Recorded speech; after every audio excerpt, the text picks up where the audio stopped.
Okay, welcome back to our daily living Jewish shiur in the Kitzur Shulchan Aruch for the Code of Jewish Life. Today's section actually is not so much in chronological order. In fact, if you wanted to find it in the original source, in the original Shulchan Aruch, you would find it at the very end in a whole different section, in a section that actually deals with, it comes in the context of civil law and civil lawsuits and causing it speaks about what happens if people cause damage to each other with their money, and then what about if people cause damage to each other with their property, and then what about if people want to cause damage to themselves. And in the Shulchan Aruch of the Alter Rebbe, he says that a person might say that I'll endanger myself. What's it anybody else's business? I don't care. Such a person in a time where the basin was in full force would actually get rebellious lashes. And why is that? Because it's not a free-for-all, but rather our body doesn't belong to us, but rather our body is loaned to us from Hashem, and we need to look after it. It's just like if you want to rent a car, the car needs to be well looked after. So Hashem loans us our bodies, and we need to look after our bodies, we need to look after our health, and we certainly do not have the choice of taking life into our own hands. We have free choice, and it is up to us to decide how to live life, but we need to make the right choice. And in today's shiur, he speaks about a number of dangerous practices, some of them physically dangerous, some of them spiritually dangerous, but they all can cause, I should say, they're all physically dangerous in the sense that they can cause harm to the body, either by physical means or by spiritual means. Let's take a look. The first thing that the Shulchan Aruch says is that it's forbidden to eat fish together with meat, even with chicken or with schmaltz, which is chicken fat. Why? Because it's dangerous. The Gemara says that mixing fish and meat is dangerous, and the Gemara asks what danger is involved. If I remember correctly, the Gemara says two things. Either could bring to tzoras, which is some kind of leprosy. It's not talking about the tzora spoken about in the Torah, which was a spiritual ailment that came as a result of gossip. Rather, it's talking about some other type of sickness called tzorat, leprosy, or davar acher, the Gemara says. What davar acher means, it means something else, we're not quite sure. Well, in today's day and age, doctors are not, to the best of my knowledge, familiar with any dangers involved in mixing chicken and fish together. However, we have our sources from the rabbis, from the Talmud, that mixing fish and meat is dangerous, and therefore that becomes halachically forbidden. In fact, our sages tell us that physical health is actually more serious than that which is forbidden, meaning that one needs to be more careful against mixing fish and meat than mixing milk and meat. Could you imagine? In a way, it's more problematic. The rabbis say be more careful about mixing meat and milk than mixing meat and fish. And why is that? Because it's dangerous. And if it's dangerous, then that is most serious. As we know, life takes priority to all other things. And although in today's day and age, doctors, to the best of my knowledge, without doing any research, have not warned us against mixing it, as Jews, we understand it's dangerous and we don't mix the two. Now, when it comes to Shabbos, I'll just say that Shabbos needs to be v'karasna Shabbos oidig. Shabbos needs to be pleasurable. And how do you make it pleasurable? Well, by having a bit of herring, by having fish and meat. That's the formula that the rabbis say. Most people get enjoyment from good fish and good meat. Therefore, a Shabbos meal constitutes of fish and meat. Well, that said, that's why we have two separate sets of dishes, two separate plates, two separate forks, because we do not want to in any way mix the fish and the meat. So we start with putting fish on our plate, and then we clear those plates, the plates that had any residue of fish on them, and then we bring out the meat plates. So if you used a knife to eat your fish, then you would actually have to clear your knife as well and take a new fork and a new knife for the meat course. So it's not just because the fish forks and knives are slightly different, but also because you don't want to mix the two. In fact, you actually need to rinse out your mouth and wipe your mouth down between fish and meat. That's how serious it is. Let's see it inside. You should not broil meat together with fish in the same oven if the oven is small, unless either the meat or fish is covered. But in our ovens, which are large, you need not be concerned. I'm not sure in the 21st century if our ovens are considered large or small. I do think that generally, if one is baking both fish and meat in the same oven, then one of them should be covered. So if you eat fish followed by meat or vice versa, you should eat some bread in between and drink some beverage, and this will cleanse and rinse your mouth.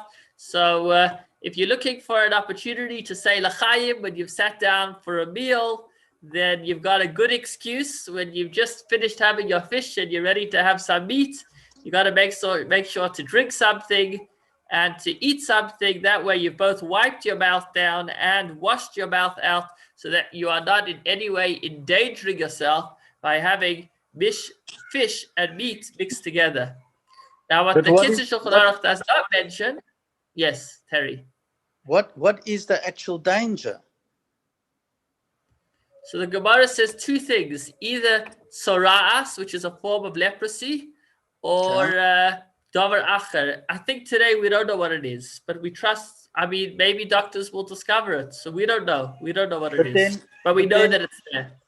Okay, so you have a Shabbos meal, you have the fish, you clean all the plates away, and 10 minutes later or 15 minutes later, you have the meat. The meat is going to land up in the stomach with the fish. That's the stomach we're not worried about. We're only worried about the mixing in the mouth. Once it's gone down our throats, then they somehow disinfected. But they have that it is actually unhealthy to eat fish and meat together. It is. Doctors say that as well today. Is that what you're saying, Brian? Okay, unhealthy. So, Joseph, I've got a question. Yes. So if that applies to meat and fish, why doesn't it apply to meat and milk in the mouth?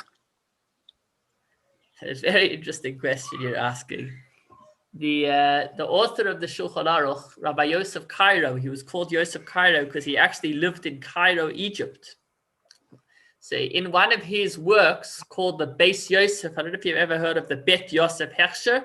So Bet Yosef is actually the name of a work that was originally written by Rabbi Yosef Cairo, some probably 600 or so years back. And in this work, he actually says not to mix fish and milk. And everybody around him is like, huh?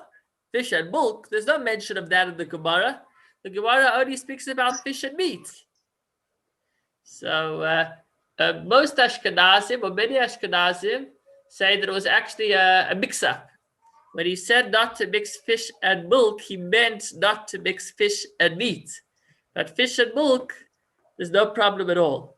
Other authorities, especially Sfardim, which are big on the Bet Yosef, so they say, no, if that's what he said, he means what he said. He said what he means, and he means what he said. And therefore, you wouldn't be allowed to mix fish and milk either. And therefore, Sephardim will be particular not to mix any fish and milk.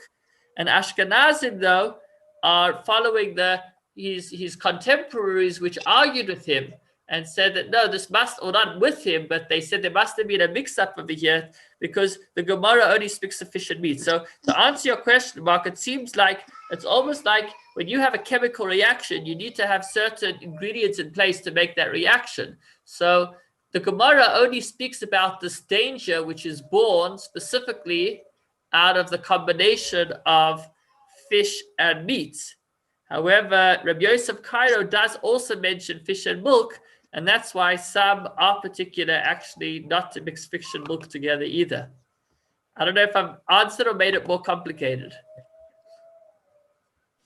No, I think you've answered it for me. Thank you. Okay, great. So for most Ashkenazi Jews, fish and lox is not a problem. Or I should say a cheese lox sandwich. And for some, it's absolutely mandatory. But I don't know if that's on a halachic basis. Okay, moving on to halacha number 3. So we spoke about not mixing fish and meat. And you should also be careful about sweat. All sweat that comes from, all human sweat is poisonous, except that of the face. Therefore, you should be careful not to place any food between your clothes and your body. because of the perspiration.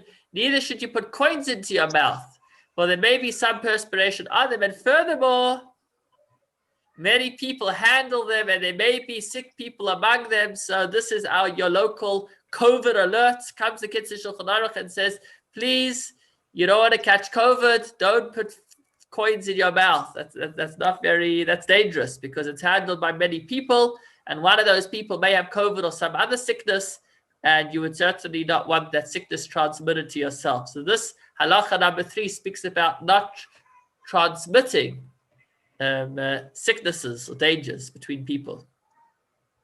Okay.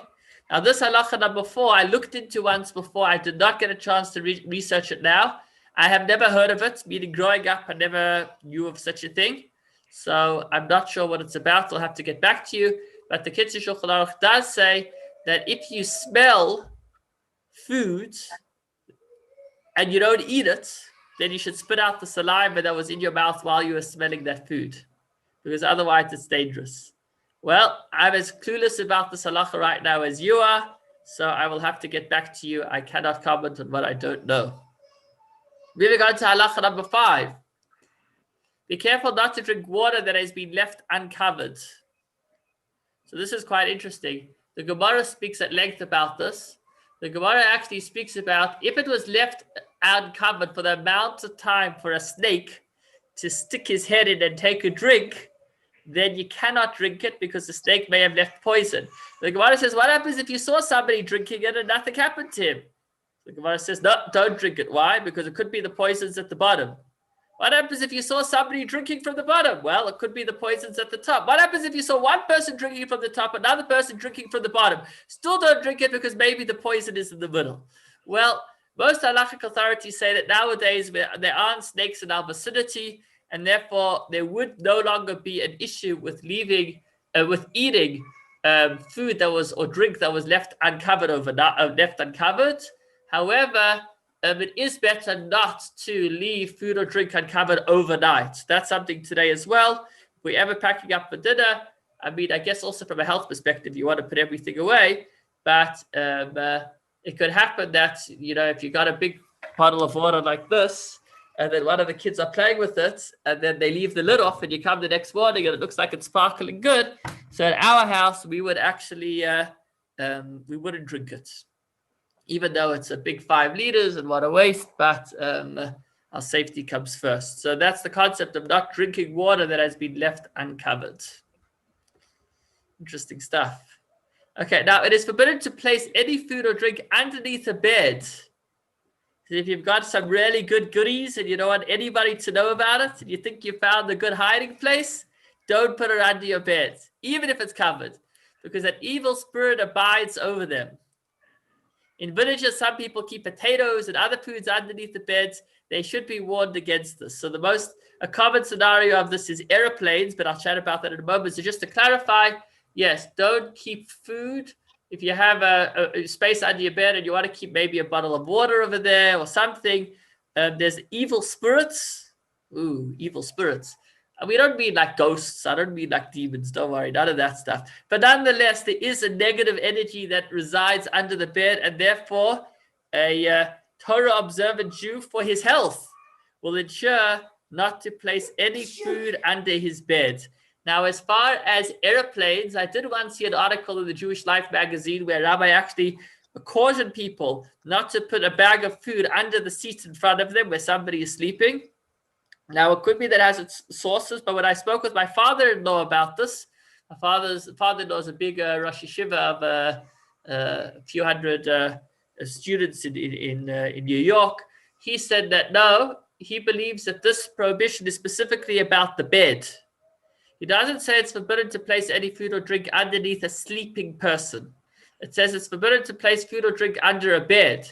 So the airplane seats, I guess you could debate whether they're a bed or not. He argued that they're not a bed, they're a seat. People fall asleep, but they're not a bed. As opposed to when I was once taking a train ride from Montreal to New York, and actually it's a bed that you could lie down in.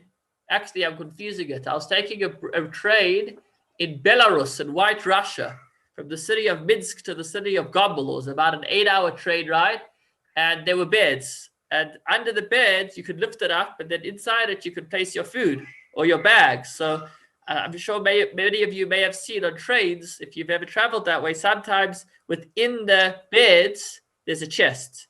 So I try not to put, at least in these circumstances, not to leave any of my food in there for the reason we've just mentioned, because that's a bed. It's not just a seat. Sorry, you'll have to find another hiding place. Okay, now the next one is a lot more obvious to the physical eye. But I see that it's already 5:19, and I'll keep you in suspense. Please God, tomorrow we'll learn about some other dangerous stuff that you want to stay away from. Thanks so much for joining you. Wishing you a wonderful week. Please God, tomorrow, same place.